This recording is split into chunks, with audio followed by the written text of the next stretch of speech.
Sinasanay ko na nga ulit yung sarili ko sa pagbabalik ng drive simula nung nagka-emergency si Macy. Actually, sa pagmamaneho, alam ko, yung mga functions lang sa car, kailangan ko lang siya i-review ulit.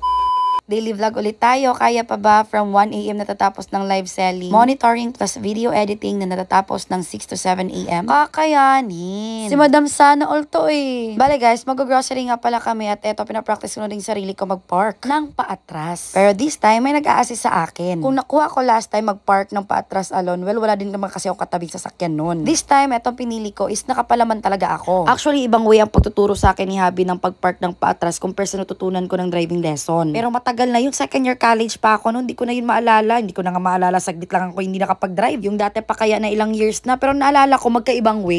Actually, dapat hapon kami mag-grocery, pero girl, talagang tulog na tulog pa si Madam Sana all nyo. Pinatapos ko lang makipaglaro si Missy sa kanyang mga friends and then for the go na. Saktong-sakto ay dumating na din si Habi, kaya ayun siya yung naging passenger prince. Actually, ngayon lang din ulit ako nakabalik ng grocery. Usually kasi talagang gumagawa nito yung mga boys namin, o diba, baliktad. Kami na lang yung mga nagbibigay ng listahan. But this time, para sa daily vlog, kahit kulang ako sa tulog, hala o sige. Pagkadating nga namin dito, bumugad kagad sa amin yung welcoming smile ng lady guard. Sabay sabi, long time no see ma'am. Sabi ko, oo nga eh. Actually guys, pwede ko namang hindi pahirapan yung sarili ko. May taga-edit naman talaga ako, pero sa mga vlog ko kasi kailangan talaga ng VO. So baka bigla kayo magtaka bakit boses lalaki ako. Huy, actually kung sa boses lang problema, may mga voice effect naman. May pang alien, may pang bata, basta marami yan sa TikTok. Ang problema, yung mismong isasabi sa VO. Eh alam niya naman, may pagka-jolog si Madam Sana all. So kapag kasama nga pala ako sa grocery guys, lahat talaga yan iniikot. Kaya umaabot ng 10 to 15K yung grocery. Pag yung mga boys lang, girl, below 6K. Tas wala pang 2 weeks, ubos na. But this time, sabi ko, tulungan nyo na ako, hindi ko na kayang ikot-ikutin lahat dahil magla-live pa ako ng 8 PM. At dahil nakasanayan ko na mag-allowance ng 1 to 2 hours before ang aking ganap, naligo na lang ako in advance kasi baka maabutan ako sa oras ng live. Minsan din naman, after live na ako makaligo, kaya dami nang nalalaga sa akin na buhok. Kaya minsan napapaisip na naman ako ulit, magpapagupit ba ako? Guys, minsan nyo lang ako makikitang nakalugay pag aayusin yung buhok ko. Usually, nakatali talaga ng paganyan. Ay, so boring. By the way guys, paminsan-minsan ko lang talaga sinasama si Missy sa grocery. Dati sinasadya ko talagang hindi siya masama. Alam niyo kung bakit? Basta toddler kasi nasa stage pa sila ng curiosity. Lahat ng nakikita nila, wow para sa kanila. Isa sa pinaka-reason ko, wala talaga akong kayang maibigay sa kanya. Kasi yung budget ko sa sahod ko, 3,000 worth lang na grocery sa isang buwan. Tas hindi ako marunong mamalengke, girl. Hindi na rin ako namamalengke kasi hindi rin naman ako magluluto. As in, kahit nanay na ako, tas sabihin nyo, dapat alam na ako sa mga bagay-bagay na ganyan. I don't know, pero more on work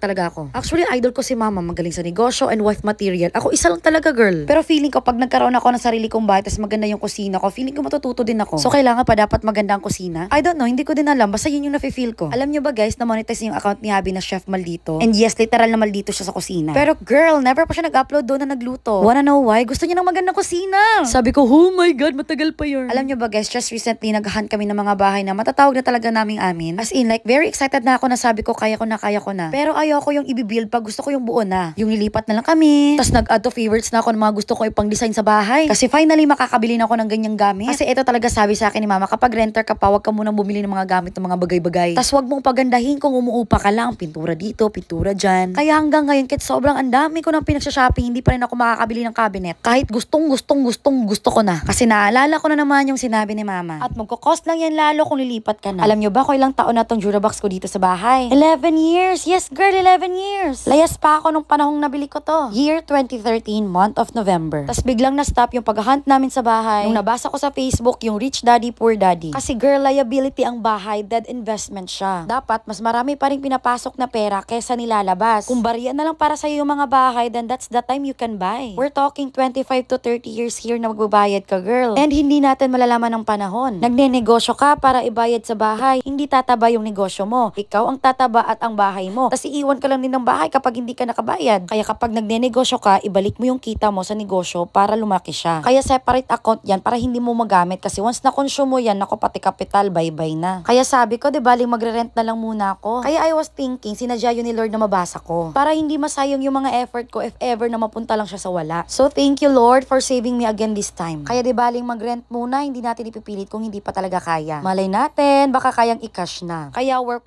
pa rin. Ang mas importante na sa akin now is kaya kong mapakain yung pamilya ko more than 3 times a day, masustentuhan sa mga pangangailangan, maayos na tahanan at kalusugan. Kaya Lord, sobrang grateful ko everyday sa blessings na pinapahiram mo lagi sa amin. Masaya din ako makatulong minsan, bonus na lang yung negosyo, yung makagala, at mapalibutan ng positive and healthy mind people. Kaya Lord, thank you for reminding me again about asset and liabilities. Natawa nga ako dito kay Macy kasi tinuruan ko siya kung anong difference ng wants versus needs. Nagigets niya naman kasi matalinong bata siya pera uso. Pero may mga time na unsure siya kaya tinatanong niya sa akin, Mami, importante ito. At kapag alam niyang belong sa wants yung ipapabili niya, magpapakute kagad bigla. Sobrang blessed ko nung nagkaroon ako ng Macy sa buhay ko. Siya yung pinakamalaking blessings na natanggap ko. Siya yung rason kung bakit mas lumalaban ako sa buhay ngayon. Siya yung energy ko, siya yung lakas ko, she's my everything. Masasabi ko talagang anak ko talaga to dahil parehas kami ng puso. Alam niyo yung wala pang communication nagaganap pero gets na namin yung isa't isa. Alam niya na iyakin ako kapag nanonood ako ng K-drama. At alam niyan kung ang iyak ko ay hindi na galing sa K-drama. At excited na din daw siyang matuto ng Nihongo. Excited na siyang pumunta sa daddy niya. Kaya heto, nag-iipon ng mama. Gusto niya din daw maka-experience ng snow. In God's perfect time lang ga, pupunta din tayo dyan. Basta pag mas magaling ka na mag-Nihongo sa akin, wag niyo ako i-badmouth ng daddy mo ha. Di biro lang, alam ko naman ako yung kakampi mo. Charis. By the way guys, kung napapansin niyo, hindi masyadong madami yung binibili naming wet goods dito. Kasi sa palengke sila bumibili. Opo sila. May minsan na naisama ako sa palengke, medyo hindi ko talaga kilala lahat ng mga klase-klaseng isda. Basta ang alam ko pag pula ang mata, hindi bibilhin. Sa prutas naman kapag saging yung hindi pa medyo hinog. Tas sa mangga naman yung mabango. Alam nyo ba guys, marunong ko magluto ng gulay nung elementary at high school. Nung mga time na yun, sapilitan yung pagkatuto ko, girl. Paano ba naman? Ayaw kong papasukin sa eskwela ni mama kung hindi ako makaluto ng gulay. Tas sa probinsya, normal na lang makarinig ng umaawit na ahas. Diyos ko Lord. As a city girl, nung lumipat kami sa probinsya nung grade 5 ako, nanibago ako sobra kasi yung mga project nila more on mga tanim. Kung orchids mabigay mo, syala ka na estudyante. Tas may mga project din na tree guard kasi kinakain ng kambing yung mga tanim. Tas sa umaga at hapon bago umuwi, kailangan magguguna-guna at maglimpisa-limpisa ka, girl. Tapos susunugin yung dahon para walang lamok. Nangungulela talaga ako pagdating sa ganyan. Lagi ako napapagalitan. Kasi imbis na dahon lang yung tinatanggal, nasasama ko, girl, yung lupa. With bato-bato pa yan. Kaya yung sanggot, girl, hindi ko alam sa Tagalog, nasisira. Tapos, girl, kapag gusto mo maging majorette, hindi pagalingan ng sayaw yung audition, kundi pagandahan ng legs. May isang araw nalaman ko may nagalit sa akin bakit daw ako yung naging leader ng banda. Bagong salta lang daw naman ako sa school nila. Kaya ayun, nagpadala ng mensahe, magsushowdown daw ako kami. Kaya sabi ko, ibang klase itong paaralan na to. Kapag may mga ganap na ganito, alam kaagad ng buong school. Pinaglalanda ka na hindi naman daw ako magaling sumayaw, maputi at maganda lang daw ako. Bakit di ka doon sa teacher magalit? Kahit ako nabigla din sa pa-audition nyo. At nabigla din ako na naging mother bigla ako. Gusto mo din pala maging mother, ba't di ka nagpaganda at nagpaputi? So kaya pinagbigyan ko siya sa hamon niya. 4 PM natapos ang klase at ang lahat ng mga estudyante nasa gym na. Girl, wag ka, may speaker at music na. Naghihiyawan na ang lahat. At nagbato-bato pick na kung sino yung mauna. So siya na nga yung nauna, for the kembot-kembot na siya. Syempre, hindi mawawala ang spaghetti pababa at pataas. Tapos sabi ko, papatulan ko pa ba to? At sinsayang yung crowd na nabuo, eto, sumayaw na nga ako. Hindi pa ako marunong mag-hip hop ng mga time na to, pero nabigla siya dahil dancer daw pala ako. Ikaw naman kasi, sa'yo naman dapat talagang i-audition kung hindi ko alam legs lang palang kailangan sa inyo. Tapos mas nag-ingay lalo nung tumatumbling-tumbling ako at saka split, girl. Back-to-back champion kami ng gymnastic grade 3 and grade 4 dahil walang kalaban.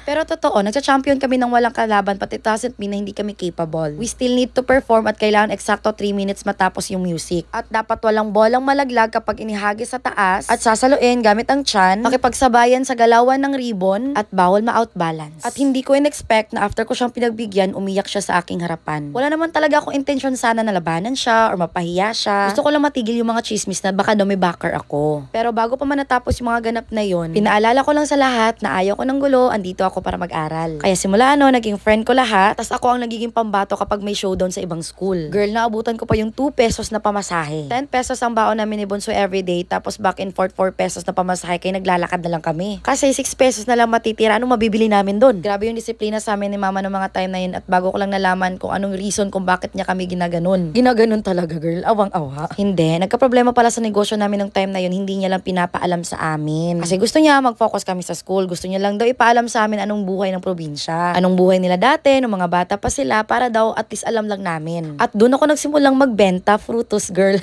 Yes, kasi nakukulangan talaga ako sa baon ko at ayaw ko mag-demand kay mama. Tapos naiinis ako kasi may kalaban ako sa school na nagbebenta. Naiinis ako dahil pulburon yung binibenta niya, which is paborito ko. So yung makakita ko na ibibili ko sa mga panindan niya. Pero at least hard-earned money ko hindi hiningi kay mama. Diba, ano problema si mama sa negosyo niya sa city? Fighter si mama, hindi siya nagpadala kaya nagnegosyo ulit siya dito. Ang negosyo namin, nag-aalaga kami ng baboy at manok. At At gaya kay mama, madali ako mapamahal sa mga hayop. Kinakausap namin yan sila na parang mga tao. Not until nung kailangan na silang slowly ibenta. Girl, hindi namin kinaya kasi talagang sa harapan namin sila. Alam niyo na. Tas alam niyo yung tingin ng mga mata nila sa amin habang inaano sila. Na para bang sinasabi nila bakit? Bakit kailangan umantong sa ganito? So grabe yung iyak namin ni mama, girl. Kaya after nun, ayaw na namin mag-alaga ng hayop. Kasi kung kunwari ibenta lang sila after alagaan, masakit pa rin para sa amin. Though kailangan ni mama ng mga pera nung time na yon. Kaya after nun, hindi na talaga kami umulit. So alam niyo na kung anong rason kung bakit ako umiiyak sa mga hayop. Lalo na kapag manok at baboy. Alam ko naman talaga na ganyan yung buhay nila. Actually, sabi nga sa Bible, okay lang nakunan mo sila ng buhay basta kakainin mo. Hindi mo gagawin sa kung ano-ano. At mag-aalas 8 na ng umaga, hindi pa rin ako tapos dito.